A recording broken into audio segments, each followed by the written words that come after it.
Nosotros vivimos en un mundo globalizado y para hacer, sustentable una inversión tenemos que tener seguridad jurídica.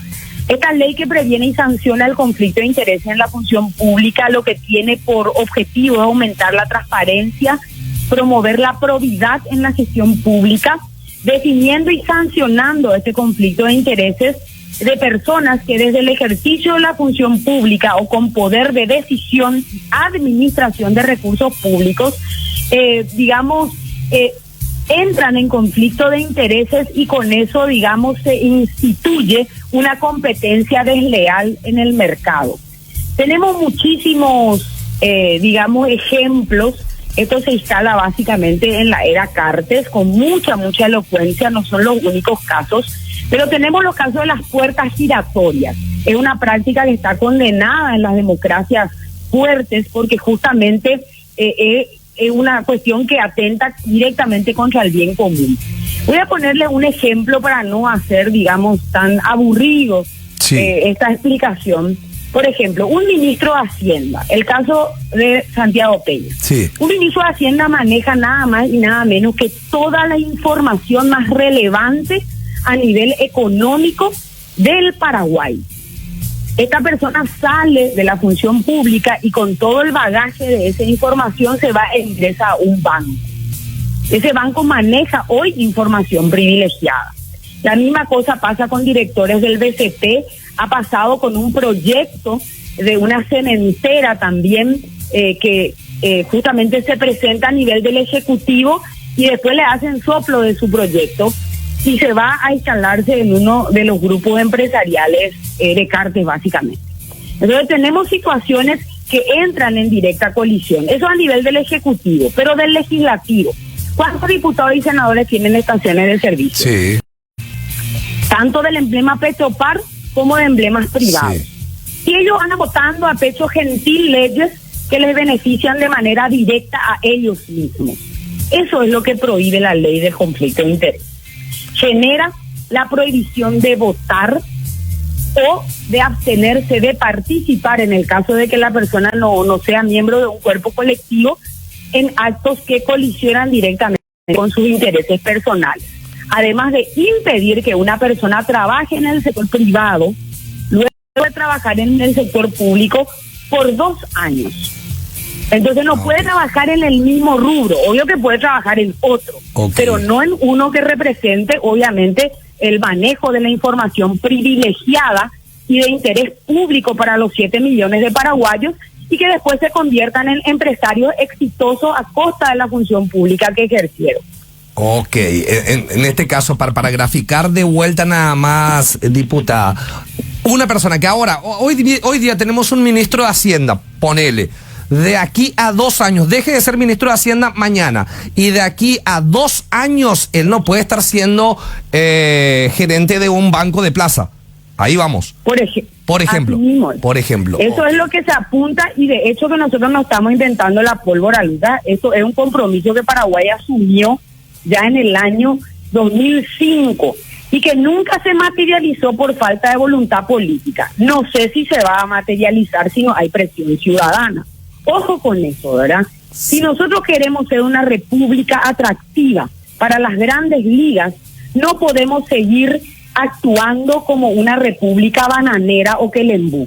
Tenemos que dar ese salto de calidad en donde aquellos que pretenden aprovecharse de la función pública que ejercen para beneficiar a sus empresas, a sus sociedades, a sus intereses o de sus parientes, porque vos sabés que también esto actúa como un testaferro, ¿verdad? Eso te quería preguntar. O mi marido tiene, un conflicto de intereses, yo tampoco podría votar un proyecto de ley. Eso mismo te quería preguntar, diputada, porque acá la situación con las estaciones de servicio pues es muy fácil. O sea, mi señora o mi marido o mi papá o mi hijo es el dueño.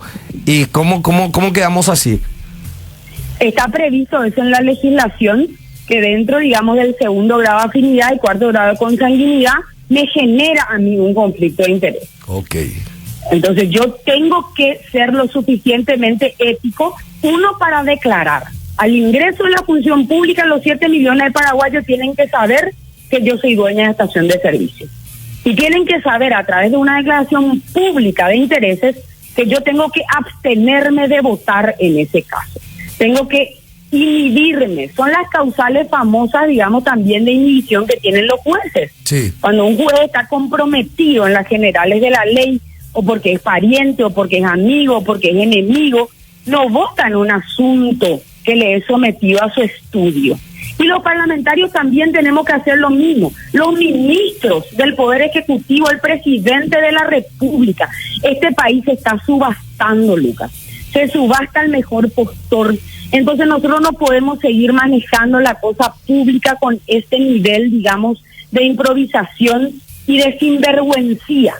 Entonces la sinvergüencía tiene que estar establecida como con una pena, porque esta ley tiene varias penas, no solamente pecuniarias, tanto para la persona jurídica que contrata a ese funcionario público, como la persona física que es contratado, tiene multas administrativas y además de eso genera, digamos, la posibilidad de un procesamiento penal en el caso de que, digamos, cometan este tipo de faltas a espaldas de la gente.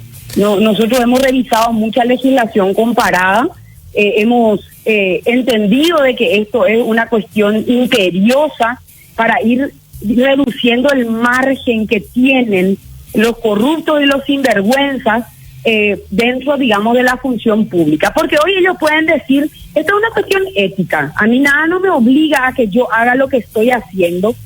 Entonces, finalmente ellos terminan, digamos, colándose y vemos todos los días gente que vota en conflicto de intereses. Sí. Gente que no está en el Congreso para servir a la gente. Sí. Gente que está en el Congreso para proteger sus intereses. Por eso falta, por eso no le interesan los asuntos del bien común. Entonces hay que reducir. El parlamentario, que es representante de la ciudadanía, por la importancia del salario que recibe, debería dedicarse a tiempo completo a la tarea legislativa. Y también de control, porque no es solamente legislar nuestra tarea, es controlar también, ¿verdad? Sin embargo, hoy vemos que el 80-90% de los parlamentarios realmente vienen a la Cámara casi por compromiso a votar las cosas que les interesan y el resto de los días de la semana se dedican a ser banquero, a ser dueño de estaciones de servicio, a manejar sus negocios privados, a ser abogado, a ser médico. Entonces tenemos un conflicto importante de intereses que hay que resolver y hay que ir avanzando si queremos realmente progresar como sociedad. Claro, diputada, el proyecto está muy, pero muy interesante y sería importante para que, como usted lo menciona en algún momento, dejemos de ser este estilo de país. Pero la situación es la siguiente aquí. El proyecto está perfecto, genial. Pero ¿cómo hacemos para que esto salga adelante? Porque sabemos que un sector que tiene inclusive mayoría y después se le suman otros, lo voy a hacer claro, el sector de Honor Colorado más los diputados siempre votan en bloque y esto está tocando los intereses de ellos mismos. Con presión ciudadana se puede. Cuando nosotros iniciamos el proyecto para eliminar el Parlasur, ¿te acordarás? Sí. Nos decían que estábamos locos, que eso nunca iba a pasar. La presión ciudadana en redes, a través de instalaciones de hashtags, de gente que se sumó a una ola de virtualidad que nos permitió que los políticos le teman a la reacción ciudadana. Hay una frase que está en el Salón Comunero, dice que, Lucas, que dice, Vox Populi, Vox Dei. La voz del pueblo es la voz de Dios. Si nosotros somos capaces de unirnos en temas comunes que nos interesan, yo te puedo asegurar, no sé si por convicción, pero al menos por necesidad en un año electoral, vamos a obtener la victoria. Ahora, si no dormimos, decimos, esto no me interesa, mira, yo tengo muchas cosas que hacer en mi vida para estar ocupándome de esta tontería, entonces, bueno, ganarán nuevamente ellos. Nosotros vamos al menos presentar, porque esto es importante que se debata, sí, aunque más no sea para que se rechace, ¿verdad? Yo tengo la esperanza, porque estoy hablando con los colegas uno a uno.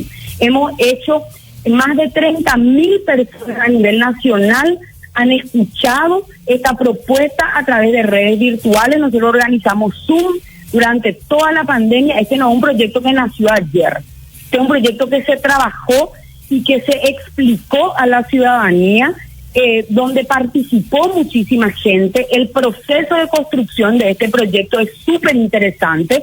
No es que yo ayer nomás presenté eso. El Frente viene trabajando hace más de año y medio y se ocupó no solamente de su redacción, sino de su socialización. Se hicieron charlas en Paraguarí, Caaguazú, El Chaco, el Departamento Central y Asunción y Alto Paraná. Fueron departamentos en donde llegamos a estudiantes, a amas de casa, a trabajadores, explicándoles este proyecto. Y tenemos ese proceso que ojalá hoy rinda sus frutos, por lo menos a través de redes sociales, donde vamos a estar anunciando por las redes del Frente cómo pueden hacer para acompañar, por lo menos virtualmente, que la ciudadanía está de acuerdo con que se sancione la puerta giratoria.